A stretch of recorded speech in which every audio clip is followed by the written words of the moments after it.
Salut à tous et bienvenue dans un nouveau tuto rapido. Aujourd'hui, voyons comment appairer ou binder un variateur électronique pour une voiture radiocommandée, échelle 1/8 ou 1/10, ce sera toujours à peu près la même marche à suivre. Vous avez profité du Black Friday, vous avez acheté une nouvelle radio, un nouveau récepteur, un nouveau variateur. Dans toutes ces conditions, il va falloir appairer l'un avec l'autre, quoi qu'il arrive. Pour le matériel nécessaire, il va falloir votre radio, votre voiture, les batteries, de quoi évidemment la brancher, qu'elle soit prête à aller en piste. On va partir du principe que les soudures ont été réalisées correctement.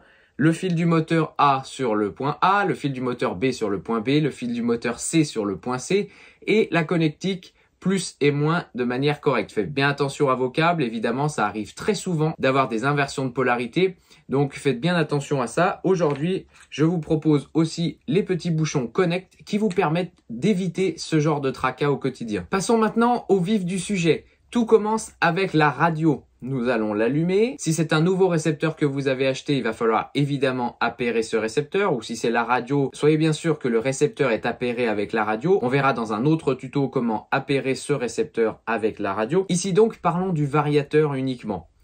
Dans un premier temps, il va falloir mettre toutes les fins de course, EPA, endpoints, c'est souvent appelé comme ça dans les menus, à 100%, que ce soit les gaz, le frein et tous les trims à 0. Ici, c'est ma Sanwa M17. Les menus sont toujours à peu près pareils. Ça va s'appeler EPA, endpoints, trim. Voilà les menus dans lesquels vous devez aller. Donc, je viens chercher les paramètres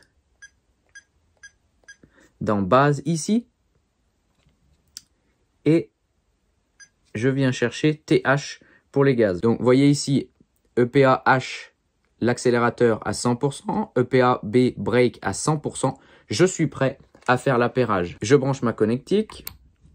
Tout va se passer avec l'interrupteur. Ici, c'est un modèle Hobbywing. Généralement, il y a toujours le petit bouton de paramétrage et le gros bouton. Pour certains autres variateurs, il n'y en a qu'un, c'est sur le variateur, ou avec un interrupteur extérieur, il n'y en a qu'un aussi. Dans ce cas, il va falloir juste maintenir appuyé le bouton marche arrêt. Pour appairer, je viens tenir appuyé le bouton noir et mettre en route le variateur. Je tiens à appuyer le bouton noir jusqu'à ce que le variateur émette des bips. Donc je tiens à appuyer le bouton noir, je mets en route. Je maintiens appuyé le bouton noir, je vois la diode qui clignote, des bips, mon variateur est prêt à être appairé. On garde la radio au neutre. Vous appuyez un premier coup sur le bouton noir. Maintenant, on va faire la fin de course des gaz. Donc, vous accélérez à fond. Vous tenez la gâchette, accélérez à fond. Vous réappuyez un coup sur le bouton noir. Le variateur clignote. Vous pouvez lâcher la gâchette. Freinez à fond. Vous rappuyez un coup sur le bouton. À ce moment-là, le variateur clignote vert. Et vous êtes prêt. Tout fonctionne. Dernière petite chose, si vous changez les paramètres de votre variateur, c'est-à-dire si vous branchez une carte de programmation, un module OTA ou n'importe quel autre moyen pour changer les paramètres à l'intérieur de votre variateur, pensez à bien rebinder, réappairer votre variateur après chaque changement.